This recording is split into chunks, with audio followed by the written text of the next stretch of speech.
Hi viewers, welcome to our channel. ప్రస్తుతం మనతో పాటు సీనియర్ జర్నలిస్ట్ దామ బాలా సార్ వారితో మాట్లాడు. నమస్కారం సార్. నమస్తే సార్, ఆర్కే గారు తన కొత్త పలుకులో జగన్ను తొక్కేయండి అని చెప్పేసి అంటూ రాసుకు రావడం చూసాం సార్. అసలు ఎందుకు ఆయన ఏ కాంటెస్ట్లో ఈ విధంగా జగన్ని తొక్కేయాలన్నారు? తొక్కేయడం అంటే ఆయన ఉద్దేశంలో అసలు ఏంటి సార్? అదే ఇప్పుడు పెద్ద చర్చ నడుస్తుంది ఆంధ్రప్రదేశ్లో. ఎందుకంటే ఇది నిజానికి ఆర్కే ఒక్కడి కోరిక కాదు, తెలుగుదేశంలో ఉన్న అందరి కోరిక. తెలుగుదేశం సానుభూతి పరులు కావచ్చు, అభిమానులు కావచ్చు, అందరి కోరిక. అంటే జగన్కి 8 సీట్లు రావడంతో జగన్ పని అయిపోయింది అని చాలామంది అనుకున్నారు. నేను అప్పుడే చెప్పాను, జగన్ పని ఏమి కాదు, చూస్తూ ఉండండి అని నేను చెప్పాను. ఇది ఆర్కే రాశాడు అనమాట ఇలాగ. సో ఇప్పుడు దానికి అనుగుణంగానే 164 సీట్లు అసెంబ్లీ, తర్వాత 21 ఎంపీ సీట్లు గెలిచిన ఎన్డీఏ ప్రభుత్వాన్ని రద్దు చేసి రాష్ట్రపతి పాలన పెట్టమని ఎవడైనా అడుగుతాడా? 50 రోజులు కాలేదు, ఢిల్లీలో పోయి అడిగాడంటే అతను బరి తెగింపును మనం అర్థం చేసుకోవచ్చు అని చెప్పాడు. జగన్ రాజకీయాలని తక్కువ అంచనా వేయకూడదు. చంద్రబాబు ట్రెడిషనల్ రాజకీయాలు చేస్తాడు, జగన్ ఏమో అతను కొత్త రాజకీయ పద్ధతులు ఎంచుకుంటాడు. అది ఇప్పటికి కూడా మేల్కోకపోతే చంద్రబాబుకి చాలా ప్రమాదం. సో చంద్రబాబు తక్షణ కర్తవ్యం ఏముందంటే జగన్ని తొక్కేయాలి, కంప్లీట్గా జగన్ని రాజకీయంగా సమాజ్ చేసేయాలి అనేది అతని ఉద్దేశం. ఓకే, అయితే ఎలా చేయాలనేది దాంట్లో ఏమీ బ్లూ ప్రింట్ కాదు కదా, సలహా ఇచ్చాడు. అంటే నువ్వు ఇమీడియట్గా జగన్ మీద ఫోకస్ చేయి, జగన్ని తొక్కయి అనేది చంద్రబాబుకి ఆయన చెప్పాడు, లేకపోతే నీకు డేంజరు అని. ఒక రకంగా ఏంటంటే ఆర్కే పేరుకి ఆయన స్వతంత్ర పత్రికే కానీ అది తెలుగుదేశం పత్రిక అని అందరికీ తెలుసు. రెండోది అతను ఒక సలహాదారులాగే ఎప్పుడు కూడా పనిచేస్తుంటాడు. చంద్రబాబుకి ముఖ్య సలహాదారు అనుకోవచ్చు ఆర్కే. అలాగే ఆయన సలహాలు ఇచ్చాడు. దాన్ని ఓపెన్గా ఇవ్వడంలో ఉద్దేశం ఏముందంటే తెలుగుదేశం పార్టీలో అందరికి కూడా చెప్పడమే, జగన్ని తొక్కిపోతే మనకు ప్రమాదం మళ్ళీ అని. సో అంటే జగన్ని తక్కువ అంచనా వేయకూడదు, మళ్ళీ మనకు ప్రమాదకరంగా మారే అవకాశం ఉంది, జగన్ని తొక్కేయాలి. ఇది సారాంశం. ఇదేం కొత్త విషయం కాదు, ప్రతి పార్టీ ఇదే పని చేస్తుంది. ప్రతి పార్టీ కూడా ప్రతిపక్షాన్ని కంప్లీట్గా తొక్కేసే కార్యక్రమమే చేస్తుంది. గతంలో కాంగ్రెస్ పార్టీ చేసింది అధికారంలో ఉన్నప్పుడు. తర్వాత బీజేపీ వచ్చినాక దాన్ని సిస్టమేటిక్గా బీజేపీ దేశవ్యాప్తంగా ప్రతిపక్షాలని తొక్కేయడం, కాంగ్రెస్ని తొక్కేయడం అనేది చేస్తుంది. దానికి ఎంత ఎక్స్ట్రీమ్కైనా వెళ్తుంది. ఇంతకుముందు అంటే కొన్ని రకాల పొలిటికల్ వాల్యూస్ ఉండేవి, ఇది చేయకూడదు ఇది చేయాలి అని కొంత ఉండేది. ఇవాళ అవేమీ లేవు. ఇవాళ నువ్వు ఒక గోల్ పెట్టుకుంటే ఆ గోల్ రీచ్ అవ్వడం ఇంపార్టెంట్ తప్ప గోల్ రీచ్ అవ్వడానికి ఎన్నుకునే మార్గం అంటే మీన్స్ అండ్ ఎండ్ అంటారు. ఎండ్ అంటే లక్ష్యం, మీన్స్ అంటే మార్గం. గాంధీజీ సూత్రాలు ఏంటంటే లక్ష్యము బాగుండాలి, దాన్ని చేరుకునే మార్గం కూడా బాగుండాలి అనేది గాంధీయన్ ఫిలాసఫీ. కమ్యూనిస్టుల ఫిలాసఫీ ఏంటంటే లక్ష్యం బాగుంటే చాలు, మార్గం ఏదైనా బాగున్నా లేకపోయినా పర్లేదు, ఎటైనా చేరుకోవడం ఇంపార్టెంట్ అనేది ఎక్కువ కమ్యూనిస్టులు బిలీవ్ చేస్తారు. ఇప్పుడు ఇవాళ అధికారులు, ఇవాళ ఉన్న పొలిటికల్ పార్టీలు మార్గం మంచిగా ఉండాల్సిన అవసరం లేదు, లక్ష్యం కూడా మంచిగా ఉండాల్సిన అవసరం ఏమీ లేదు. మంచి అంటే మనకు చేసేదే మంచి, ప్రజలకో ఇంక సమాజానికో మంచి చేస్తుందా లేదా అనేది మనకు అనవసరం. సో మనకి చేసే మంచి మన లక్ష్యం, దాన్ని చేరుకోవడానికి ఏ మార్గమైనా పర్లేదు అనేది ఇవాళ అన్ని రాజకీయ పార్టీలు చేస్తున్నాయి. తెలుగుదేశం చేయలేదని ఇప్పుడు వీళ్ళ బాధ. ఆర్కే లాంటి వాళ్ళ బాధ ఏంటంటే చంద్రబాబు ఆల్రెడీ 50 రోజులు అయిపోతుంది, ఇంకా జగన్ని తొక్కేయట్లేదు, జగన్ ఏమో పైకి లేస్తున్నాడు, సో ఇట్లాగానే వదిలేస్తే జగన్ పైకి లేసేస్తాడు అనేది వాళ్ళకున్న బాధ. ఆ బాధను అర్థం చేసుకోవచ్చు వాళ్ళ పాయింట్ ఆఫ్ వ్యూ నుంచి చూసినప్పుడు. చంద్రబాబు మెతక, అతను అగ్రెసివ్ కాదు అని చాలామందికి తెలుగుదేశంలో ఉన్న వాళ్ళకి కానీ ఆయన సింపథైజర్స్కి కానీ అభిమానులకు కానీ చంద్రబాబు మీద కంప్లైంట్ ఏంటంటే ఆయన అగ్రెసివ్గా ఉండడు, పాత పద్ధతుల్లోనే వెళ్తుంటాడు అనేది. కానీ చంద్రబాబు ఎవరైనా కూడా ఒక్కొక్కరికి ఒక్కొక్క మెథడ్స్ ఉంటాయి, ఇండివిజువల్గా ఒక్కొక్కరు ఒక్కొక్క పద్ధతిలో వెళ్తుంటారు.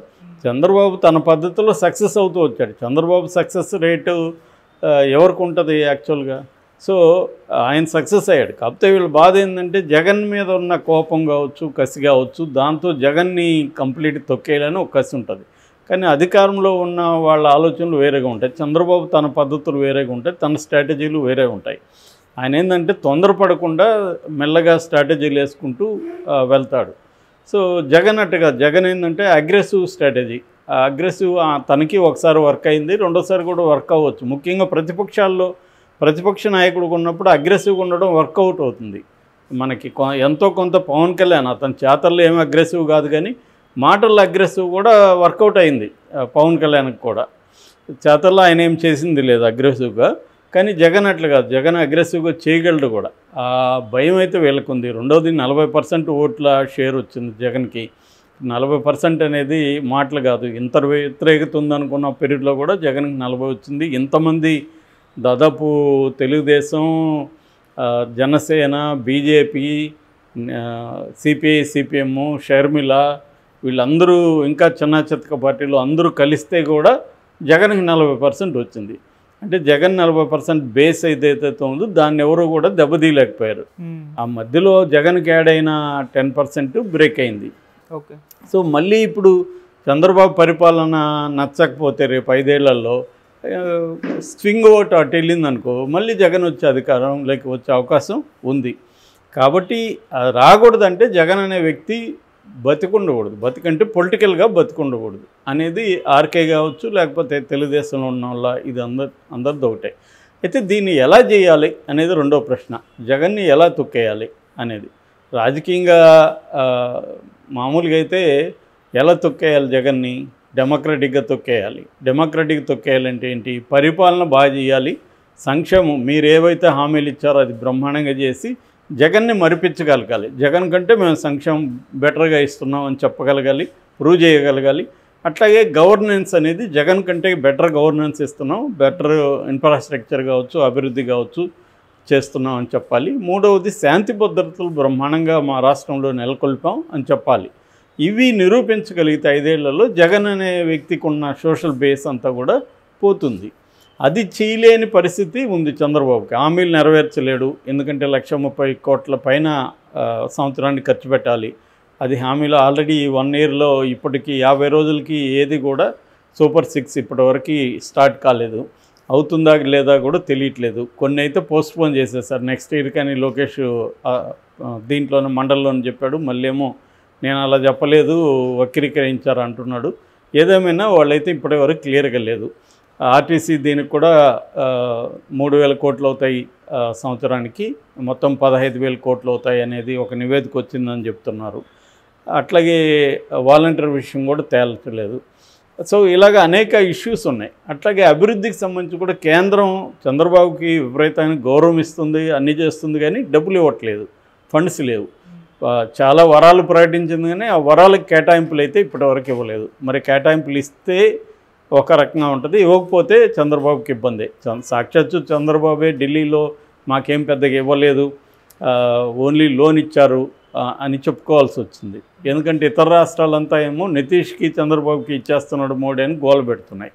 నిజానికి నితీష్కి 59,000 కోట్ల వర్త్ ప్రాజెక్ట్స్ అనౌన్స్ అయినాయి, కానీ చంద్రబాబుకి ఇంకా ఏం లేదు. 15,000 కోట్లు అప్పు ఇప్పిస్తామని క్లియర్గా నిర్మల తెలుగులో కూడా చెప్పింది, అర్థం కాదేమో వీళ్ళకని. సో ఆ స్థాయిలో ఉన్నప్పుడు అభివృద్ధికి సంబంధించి కూడా 5 ఏళ్ళకి ఇబ్బంది. కాకపోతే చంద్రబాబు ప్లాన్ నా దృష్టిలో ఏంటంటే సంక్షేమం కానీ అభివృద్ధి కానీ ఆయన చివరి 2 ఏళ్లలో గట్టిగా చేస్తాడు. చివరి 2 ఏళ్లలో అభివృద్ధి కార్యక్రమాలకు ఫండ్స్ తీసుకురావడం, ఆ టాక్టిక్స్ చేస్తే చివరి 2 ఏళ్ళు లేదా చివరి 1 ఇయర్ చేయగలిగితే జనం ఫ్రెష్గా ఉంటుంది, జనం దీంట్లో అనేది ఒక స్ట్రాటజీ. ఎందుకంటే ఇప్పటి నుంచి అన్నీ చేసుకుంటూ వెళ్తే ఫండ్స్ సరిపోవు. కాబట్టి చివరి 2 ఏళ్లలో చేయగలిగామనుకో, ఇప్పటి నుంచి ఏవో రకరకాలుగా మాట్లాడుతూ చేస్తూ చివరి 2 ఏళ్లలో గట్టిగా చేయగలిగితే మనం మళ్ళీ విన్ అవ్వచ్చు అనేది చంద్రబాబుకున్న స్ట్రాటజీ. సో ఈ పద్ధతిలో వెళ్ళినప్పుడు జగన్ దీన్ని ఎట్లా ఎదుర్కొంటాడన్న ఒక భయం అయితే తెలుగుదేశం వర్గాల్లో ఉంది. మళ్ళీ జగన్ వస్తాడేమో, ఎందుకంటే చంద్రబాబు నెక్స్ట్ 8 ఇయర్స్ వస్తుంది, వీక్ అవ్వచ్చు. లోకేష్కి ఇంకా జగన్ ఎదుర్కొనే అంత వ్యూహాలు కానీ అంత నాయకత్వ స్థాయి లేదు. ఇంకా పవన్ కళ్యాణ్ కూడా ఒక థ్రెట్టే లోకేష్కి రేపొద్దున. ఇది తెలుగుదేశం వర్గాల్లో ఉంటుంది. సో అందుకని జగన్ అనేవాడిని తొక్కేస్తే ఇంకా అపోజిషన్ ఉండదు మనకి అనేది తెలుగుదేశం వర్గాల్లో అభిప్రాయం. అయితే దీన్ని తొక్కేయడానికి వీళ్ళు ఆలోచిస్తున్నది నేను చెప్పిన డెమోక్రటిక్ మెథడ్ కాదు, మామూలుగా ఇప్పుడు అన్ని పార్టీలు చేస్తున్న మెథడే. అదేంటంటే జగన్కి సంబంధించిన నాయకత్వాన్ని అంతా నిర్వీర్యం చేసి కొంతమందిని బయటికి పంపించడం, బీజేపీలోకి లేకపోతే కాంగ్రెస్లోకి పంపించడం, లేదు పోని వాళ్ళని జైళ్ళకు పంపించడం, జగన్ని కూడా కేసులు పెట్టి జైళ్ళల్లో మూసేయడం, ఒక కేసు వెంట ఒక కేసు పీటీ వారెంట్ ఇష్యూ అవుతూ ఉంటాయి, జగన్ జైలు నుంచి బయటికి రాడు, కేడర్ నిర్వీర్యం అయిపోతుంది, అప్పుడు జగన్ని తొక్కేయచ్చు అనేది ఆర్కే కానీ మిగతా వాళ్ళకున్న అభిప్రాయం. లేకపోతే అటువంటి సలహా ఇవ్వడు. సో అది జరగాలి. అది కూడా ఫెయిల్యూర్ మోడల్ ఇది. ఇప్పుడు ఇక్కడ బీఆర్ఎస్ కేసీఆర్ చేశాడు అదే పని, అంతకుముందు చంద్రబాబు కూడా చేశాడు. 2014 తర్వాత చంద్రబాబు 23 మందిని తీసుకునేసాడు కదా. మళ్ళీ 2019లో మరి జగన్ వీక్ అయిపోయి చంద్రబాబు వచ్చాడా, రివర్స్ జరిగింది. అట్లాగే బీజేపీ ఉంది. బీజేపీ ప్రతి చోట తొక్కేయాలనుకున్నది. ఏమైంది? ఇప్పుడు బీజేపీకి 60 సీట్లు తగ్గాయి. సో కాంగ్రెస్ ముక్త భారత్ అని ప్రకటించింది. ఏమైంది? బీజేపీ ఏమన్నా సక్సెస్ అయిందా? కాబట్టి ఏంటంటే వీళ్ళు అనుకున్నట్టు నాన్ డెమోక్రటిక్ కోయర్సివ్ పాలిటిక్స్లోకి వెళ్ళి జగన్ని తొక్కేయాలనుకుంటే జగన్ జైలుకు పోవచ్చేమో, రేపు ఇది జరగచ్చేమో. కానీ దానివల్ల పీపుల్ వర్సెస్ చంద్రబాబు అన్న నెరేటివ్ వస్తుంది. ఇప్పుడు కూడా బీజేపీ వర్సెస్ పీపుల్ అన్న నెరేటివ్ బలంగా వచ్చింది. ఎవరో ధ్రువరాటి లాంటి వాళ్ళు కూడా